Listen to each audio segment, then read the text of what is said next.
বন্ধুরা, আজ আমি তোমাদের সাথে শেয়ার করব ডিম বিরিয়ানি। আমরা সচরাচর কিন্তু চিকেন বিরিয়ানি বাড়িতে রান্না করে থাকি, আর আমরা দোকান থেকেও কিন্তু চিকেন বিরিয়ানিটাই কিনে থাকি। আলাদা করে কিন্তু ডিম বিরিয়ানি হয় না। ডিম, এগ আলু দিয়ে সব একসাথেই কিন্তু দোকানে করা থাকে, আর ওখান থেকেই আমরা ডিম বিরিয়ানি চাইলে কিন্তু আমাদের দেওয়া হয়। তো চলো, আমি একদম আজকের আলাদাভাবেই তোমাদের সাথে ডিম বিরিয়ানি কিভাবে রান্না করি সেটাই তোমাদের সাথে শেয়ার করব। Welcome back to my channel Sangeeta লাইফস্টাইলে তোমাদের সবাইকে স্বাগত। আশা করছি তোমরা সকলে ভালো আছো, সুস্থ আছো।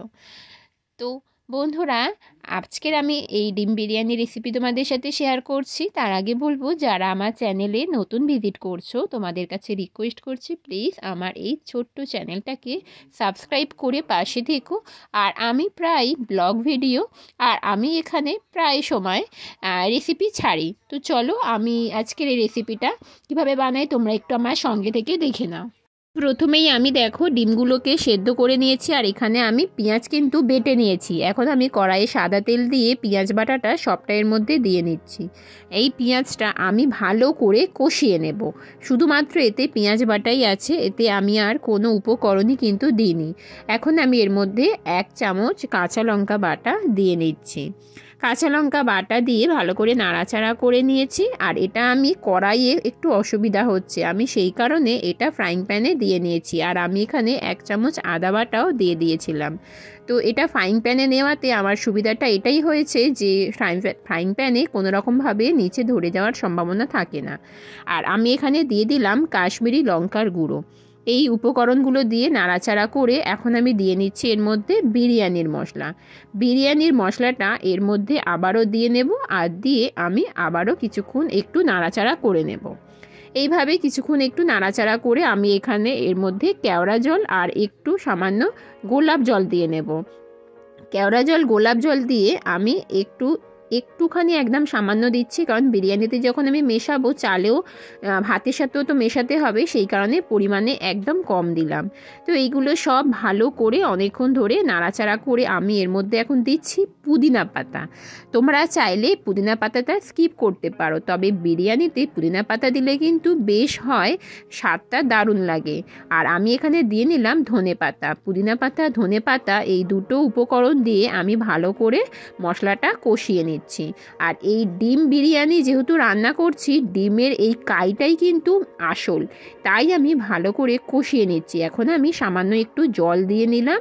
জল দিয়ে আমি মশলাটা এইভাবে কিছুক্ষণ একটু নাড়াচাড়া করব।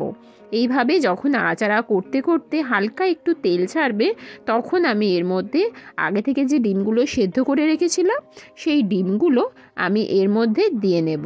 তবে আমাকে এটা দেখে নিতে হবে যে অবশ্যই এই মশলাটা যেন কোনো রকম কাঁচা গন্ধ না থাকে। তো দেখতেই পাচ্ছ অনেকক্ষণ ধরে কিন্তু আমি নাড়াচাড়া করছি। আর এই নাড়াচাড়া করতে করতে আমি সামান্য আবারও একটু জল দিচ্ছি, কারণ এই জলটা একটুখানি লাগবে, কারণ একদম কাই হয়ে গেলে তখন শুকনো শুকনো ড্রাই হয়ে যাবে ডিমের কাইটা। আর যেহেতু ডিম বিরিয়ানি, তাই এই কাইটাই হচ্ছে মেন। মাংস যখন চিকেন বিরিয়ানি হয় তখন চিকেনের কাইটা তো অনেকটাই থাকে, তো সেই কারণে ডিমের কাইটা কিন্তু একটু ঘনত্বটা একটু থাকবে। তো যাই হোক, এইভাবে একটু নাড়াচাড়া করে আমি ডিমের কাইটা রেডি করে নিই। তোমরা আমার সঙ্গে থেকে দেখে নাও।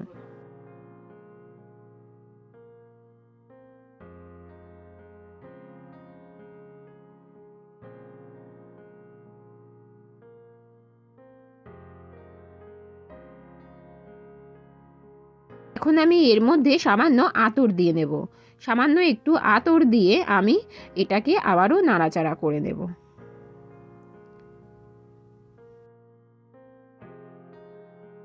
এখন আমি এর মধ্যে সেদ্ধ করে রাখা ডিমগুলো দিয়ে নিচ্ছি। ডিমগুলো কিন্তু আমি ফ্রাই করিনি, তোমরা সেটা দেখতেই পাচ্ছ। এমনি সেদ্ধ করা ডিম ডাইরেক্ট দিয়ে দিলাম। ডিমটা এভাবে দিয়ে নিয়েছি, দিয়ে এবার আমি এটা নাড়াচাড়া করে নেব।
তবে বন্ধুরা আমি কিন্তু লবণটা এখনও দিইনি, লবণটা আমি এখন দিচ্ছি।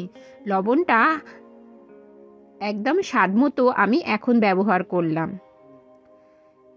লবণটা দিয়ে আমি এইভাবে একটু আবারও নাড়াচাড়া করে নিচ্ছি।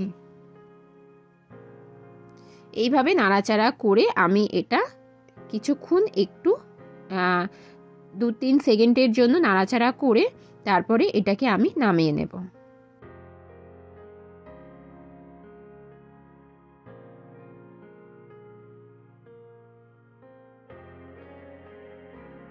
আর আমি ফুড কালার দিয়ে আলুগুলো কিন্তু বিরিয়ানির আলুগুলো সেদ্ধ করে নিয়েছিলাম, একটা সিটি দিয়েছিলাম। আর এদিকে দেখো আমি বিরিয়ানি রান্না করার জন্য ভাতটা করব, তার জন্য হাঁড়িতে জল দিয়েছি। আর এতে যতটা আমার ভাতে লবণ লাগবে সেই লবণটা আমি দিয়ে নিলাম, বেশি পরিমাণ সাদা তেল, গোটা গরম মশলা, আর এখানে আমি দিয়ে নিচ্ছি তেজপাতা। দিয়ে জলটা আমি ভালো করে ফুটিয়ে চালগুলো দিয়ে নেব। আর চালটা কিন্তু আমি 3-4 ঘন্টার জন্য একদম ভিজিয়ে রেখেছিলাম।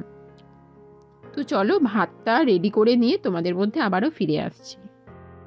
এরই মধ্যে আমি বেরেস্তার জন্য পেঁয়াজগুলোকে ভেজে নিয়েছি অফ ক্যামেরায়। ভাত তো আমার রেডি হয়ে গেছে, এখন আমি বিরিয়ানিটা পরস্পর সাজিয়ে নেব। তো তোমরা আমার সঙ্গে থেকে বিরিয়ানিটা আমি সাজিয়ে নিচ্ছি, তোমরা একটু দেখে নাও। এগ বিরিয়ানি তোমাদের যদি ভালো লেগে থাকে আমার এই ছোট্ট চ্যানেলটাকে প্লিজ সাবস্ক্রাইব করে আমার সাথে থেকো। আর আজকের আমার রেসিপিটা কেমন লাগলো অবশ্যই একটা লাইক, কমেন্ট, শেয়ারের মাধ্যমে অবশ্যই জানিয়ে দিও।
তোমরা তো দেখতেই পাচ্ছ স্টেপ বাই স্টেপ আমি কিভাবে ডিম বিরিয়ানিটা একদম সাজিয়ে নিচ্ছি।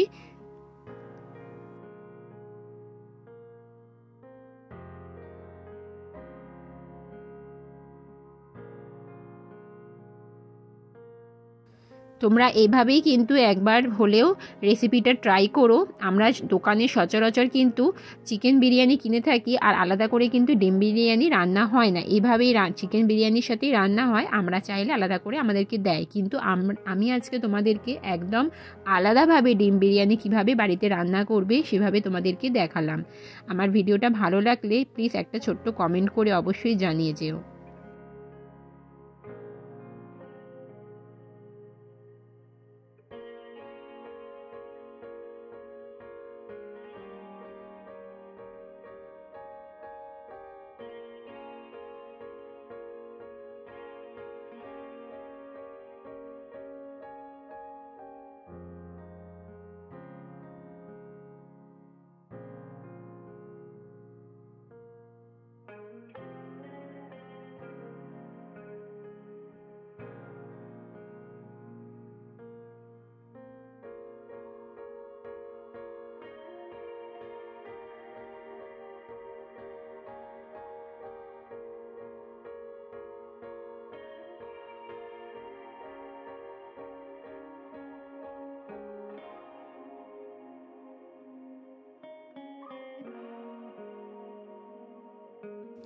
বন্ধুরা, ফাইনালি আমার ডিম বিরিয়ানি রেডি হয়ে গেছে। আজকের আমার ভিডিওটা কেমন লাগলো অবশ্যই কমেন্ট করো। আজকের মতো ভিডিওটা এখানেই শেষ করছি। টাটা।